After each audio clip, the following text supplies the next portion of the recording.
Voilà, nous sommes au bout de la passerelle qui rejoint Chitlom où je suis descendu tout à l'heure, enfin, du moins sur l'autre vidéo parce que là je vais faire une deuxième vidéo. Et là nous allons en direct de la station BTS Siam. Donc j'avais déjà fait une vidéo sur la station Siam, enfin sur le BTS en général. Je vous expliquais que la station Siam, c'était vraiment là l'échangeur entre les deux voies principales de BTS. Toujours beaucoup de circulation ici, c'est ici qu'il y a le Siam Paragon, Siam Center, enfin, il y a toute une série de centres commerciaux qui emmènent jusqu'au MBK. MBK, c'est là où j'ai fait ma première vidéo en 360 degrés. Enfin, pas tout à fait, oui, c'était pas encore, c'était les débuts. Je maîtrisais pas encore et je suis encore loin de maîtriser les possibilités. C'est vrai que c'est une autre façon de filmer. Ouais, puis bon, il y a quelqu'un qui m'a dit qu'il allait acheter un casque de réalité virtuelle. Donc apparemment, j'ai regardé sur YouTube, ça fonctionne avec la réalité virtuelle, les fameux casques dans lesquels vous glissez votre téléphone. Je ne sais pas si vous avez déjà fait l'essai, quand vous regardez une de mes vidéos 360 degrés avec un téléphone, vous ne bougez pas, vous tendez le téléphone devant vous et ensuite vous tournez le corps à gauche, à droite, en haut, en bas. Et vous allez voir que ça bouge. La vidéo va bouger en fonction de votre position de corps. Donc ils ne sont pas toujours obligés d'appuyer avec le doigt. Donc c'est pour ça que ça fonctionne avec les casques de réalité virtuelle. Peut-être m'en acheter un à l'occasion. Quoique non, je suis radin. Alors ceux qui ont déjà acheté un casque de réalité virtuelle pas trop cher et qui ont fait les tests avec ma vidéo, si ça vaut la peine, dites-le moi. Comme ça, je verrai si éventuellement je me fais ce petit plaisir ou pas. Mais c'est vrai que ça doit être génial. Vous filmez des vidéos familiales en 360 degrés, puis quelques années après, avec un casque de réalité virtuelle, vous regardez de nouveau ces vidéos, vous êtes vraiment en pleine immersion dans vos souvenirs. C'est pas une vue figée. Puis il y a tout ce que vous filmez que vous loupez aussi.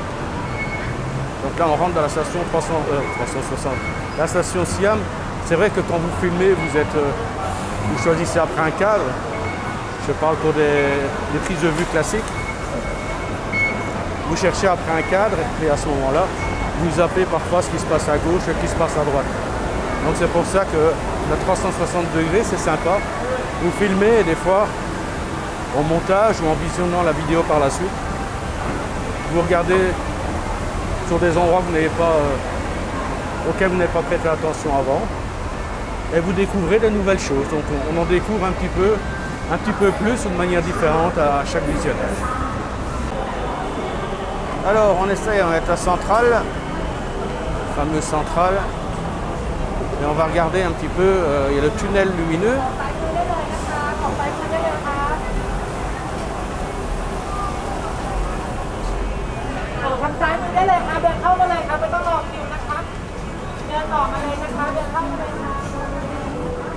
Mesure de sécurité, voir si on met bien le gel. Bon, avant le tunnel lumineux, moi je vais vous emmener. Alors on est devant le sapin, désolé, hein, c'est pas évident. Il y a du monde, je peux pas cadrer comme je veux. Ah, c'est sympa, ils le font tous les ans.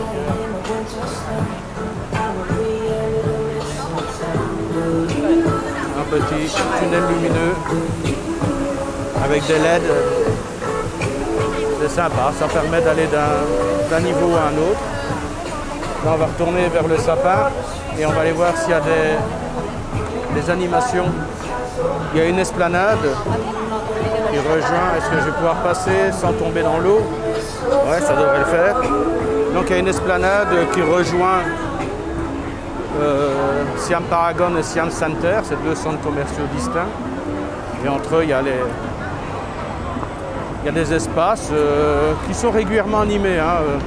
Il y a toujours, c'est un bel espace libre, il loue régulièrement pour des expositions, pour du folklore, des podiums, il y a un peu de tout. Mais régulièrement, il y a des animations. Évidemment, là, cette fois-ci, ça va être centré sur les fêtes de Noël et fin d'année. Je vous plains, hein, parce que là, Quand vous voyez ce qui se passe ici. Là, j'ai vu les annonces à propos du couvre-feu, les aberrations. Là, je crois que pour Noël, il n'y a pas de couvre-feu. C'est débile, c'est débile. Franchement, je préfère pas en parler parce que les décisions qui sont prises, là, on fantasmait quand on critiquait les dangers de la deuxième vague. Maintenant, ils sont en train de se préparer pour éviter une troisième vague. Je me rappelle des commentaires que j'ai eus sur Facebook ou sur YouTube. Quand je mettais en avant les mesures prises par le gouvernement thaïlandais, enfin, par les autorités, en disant non, les touristes ne peuvent pas rentrer, il faut se protéger. Les gens disaient, de toute façon, c'est de la connerie, ça n'existe pas. J'ai quelques amis qui ont perdu des proches. Bon, il y a toujours bien 2 ou 3 couillons qui n'ont pas leur masque, qui font différemment, mais ici, regardez en ville, beaucoup de gens ont des masques, il y a des mesures à respecter, on les respecte. Et c'est loin d'être... les gens parlent d'une crise économique, oui c'est vrai qu'il y a des îles qui sont fortement touchées, il y a des endroits qui dépendent du tourisme qui sont fortement touchés, mais l'économie reprend en Thaïlande.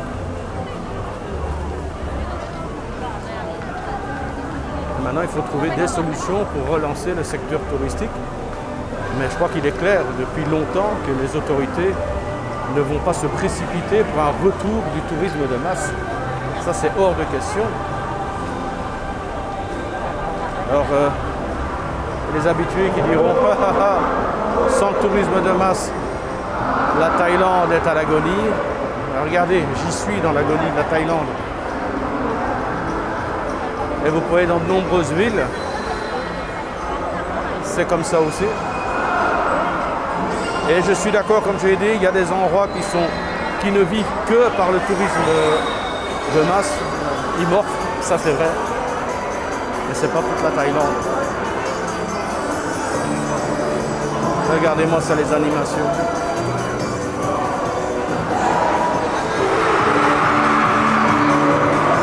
Bien avoir des choses comme ça en Europe. Hein. C'est fou, moi ça me scotche toujours. Quand je vois ce qui se passe comme animation, la vie qu'il peut y avoir dans les centres commerciaux. Voilà. Je crois que je ne vais pas descendre. Je vais quand même aller voir. Je suis un grand curieux, moi, quand j'entends gueuler comme ça. Ah, c'est sûr que ce sont des enfants. Je pense qu'ils doivent être vers le bas.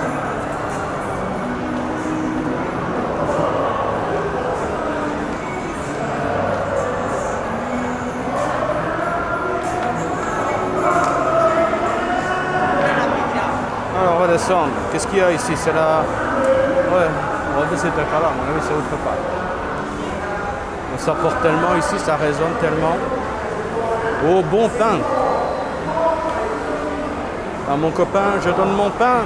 À ma copine, je donne ma tartine. Élémentaire. Il y a des gens qui ont passé de travers, comme d'habitude.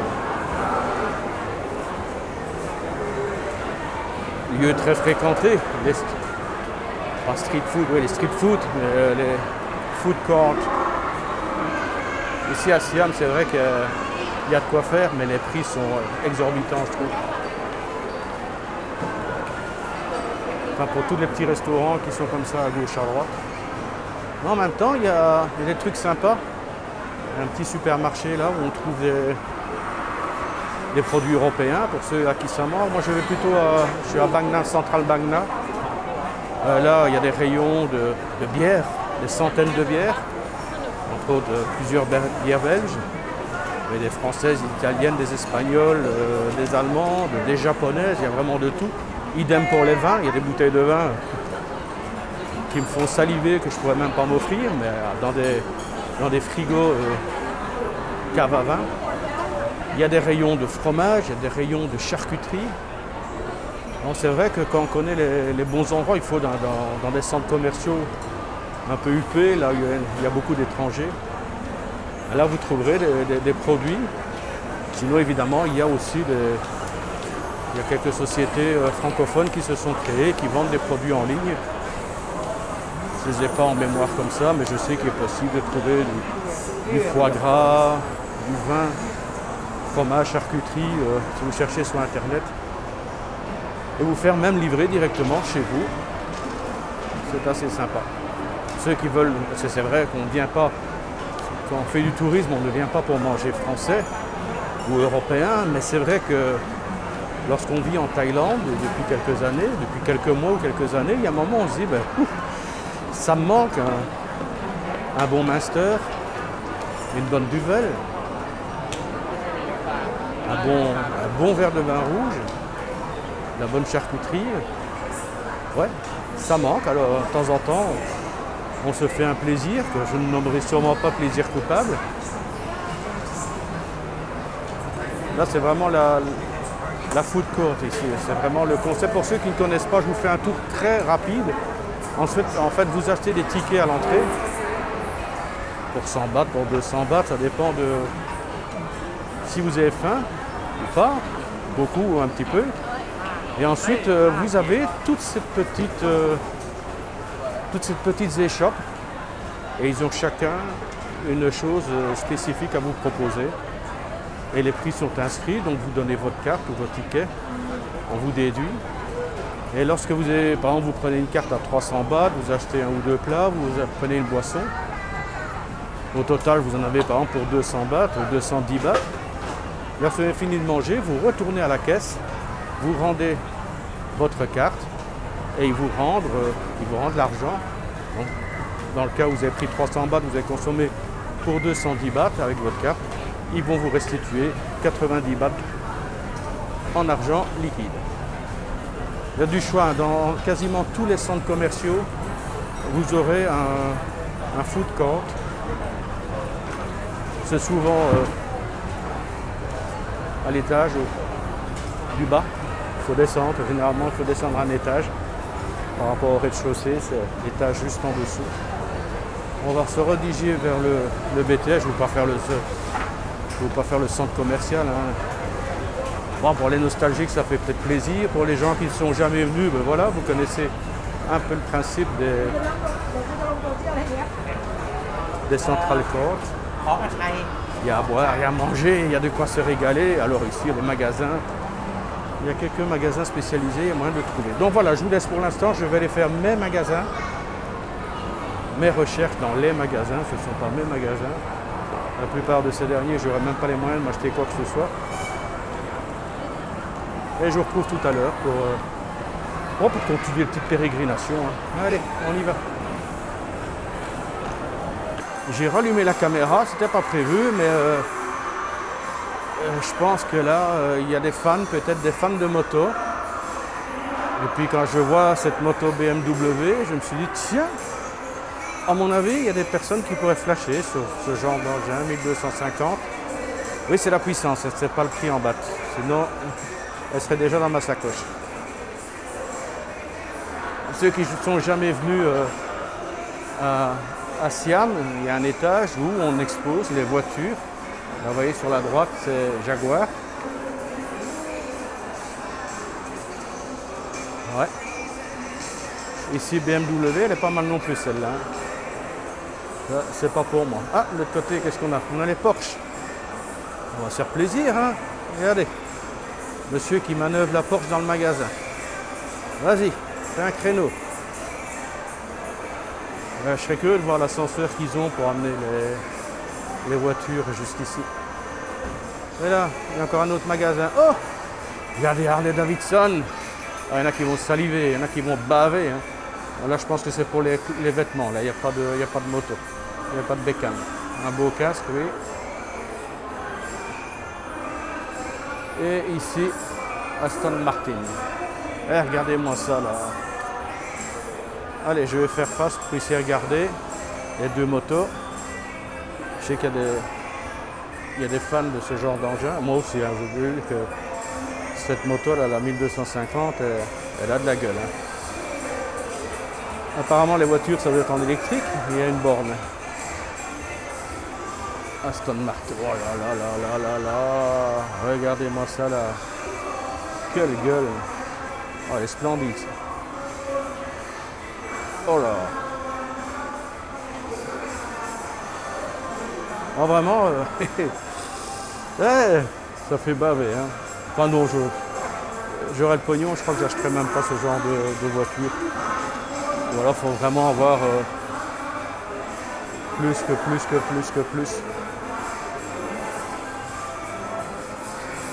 Ah, voilà les genres de boutiques qui m'intéressent.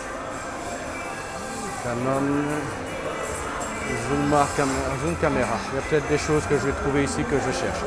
Bon, je vous abandonne, je vous laisse ici. Je vais faire un tour dans la boutique. Ah, je vois qu'il y a des bonnettes, des micros. Voilà, à tout à l'heure, bye. Voilà, j'ai fait le tour des boutiques. Je n'ai pas trouvé mon bonheur. Mis à part la Harley Davidson que je peux regarder au passage. Ça a de la gueule, hein. Alors, oui, j'ai pas fait des boutiques ici, j'ai fait des boutiques à plusieurs endroits. Des petits centres, des plus gros centres. Pour les bonnettes, effectivement, j'ai vu en ligne. Enfin, personnellement, je privilégie d'acheter dans les boutiques avant tout. Mais là, toutes les boutiques que j'ai fait pour des simples bonnettes, on oscille entre 1500 et 3000 bahts pour une petite bonnette. Alors qu'en achetant en ligne, pour de la bonne qualité, des marques reconnues, dans les magasins fiables qui ne sont pas des copies, on trouve des bonnettes à 200 bahts. Donc là, je vais plonger chez Lazada. Alors, pour ceux qui ne connaissent pas, Lazada, c'est l'équivalent d'Amazon en Asie. En Asie, on n'achète pas beaucoup sur Amazon, on est plutôt Lazada. Donc le jour où vous viendrez vous installer, c'est là, ce sera l'adresse de référence pour vos achats en ligne. L-A-Z-A-D-A, Lazada. Ça me fait penser que je vais bientôt vous faire une vidéo quand je serai de retour. Parce que là, je suis à Bangkok. Demain, je pars sur Rayon. Ensuite, je dois monter sur Pattaya avant de revenir sur Bangkok. Donc là, j'ai des gens rencontrés pour les portraits d'expatriés. Je voudrais bien rencontrer aussi un courtier en assurance francophone pour voir si on peut monter des vidéos ensemble, parce que j'ai beaucoup de questions sur les assurances. Et je trouve que c'est sympa. Je ne veux pas un assureur, parce que l'assureur il va faire les promos de ses produits. Mais je cherchais avant tout un courtier en assurance qui travaille avec plusieurs sortes d'assurances et qui peut faire des propositions. Je n'ai pas envie qu'il fasse des propositions. Je veux qu'il explique comment fonctionnent un petit peu les assurances en Thaïlande, ce qui est possible de faire, ce qui est conseillé. Enfin voilà, donc, et puis quand je vais rentrer, ensuite à l'œil, je referai des vidéos de ma belle province sur des thèmes précis, parce que c'est vrai que cette vidéo-ci et la vidéo passée, c'est des tests vidéo, des tests micro, donc il n'y a pas de thème précis, je vous emmène juste en balade. J'espère que ça vous plaît, que ça vous change un petit peu les idées, avec le couvre-feu qui va commencer à partir de 20 h. Donc là, je vais me diriger gentiment vers le BTS Siam. Ensuite, je vais reprendre la station jusqu'à Udomsuk, Magna, où je loge pour l'instant. Alors, j'ai fait pas mal de petits trajets en BTS aujourd'hui. Alors, j'ai acheté une D-carte, donc une carte qui fonctionne pour toute la journée. 140 bahts et on fait autant de trajets qu'on veut. C'est beaucoup plus économique et c'est vrai que c'est vraiment pratique, on ne perd pas de son temps à acheter des billets, à faire la queue au guichet. On passe tout simplement le portique et on rentre dans le BTS, on va où on veut, on monte, on descend, on s'arrête, on découvre, on visite et on ne regarde pas au prix. Donc là je retourne. Je vous emmène, hein, si vous en avez marre, vous zappez la vidéo, hein, vous n'êtes pas obligé de rester avec moi. Là, je suis bientôt de toute façon à court de batterie. Il y a peut-être des nostalgiques hein, qui ont plaisir de marcher avec moi, de me prendre, de se tenir par la main de manière virtuelle. Là, regardez le tunnel lumineux vu de l'extérieur, avec les lumières Donc voilà, je vais rentrer gentiment. Voilà ma petite carte ici. Le petit guichet. Il suffit de poser le guichet, hop, la carte ici. Et voilà, j'ai plus qu'à monter, prendre mon BTS. Vive les escalators. Les gens qui ont envie de faire de l'exercice, il y a des escaliers. Hein. Vous gênez pas, je serai là pour vous soutenir moralement. Alors, premier étage pour aller à Bangwa, non. Ah, ok, c'est pour moi. C'est pour moi, celle-ci. Les autres, c'est Koukot et National Stadium. Ok, voilà, je vous laisse. Bye bye.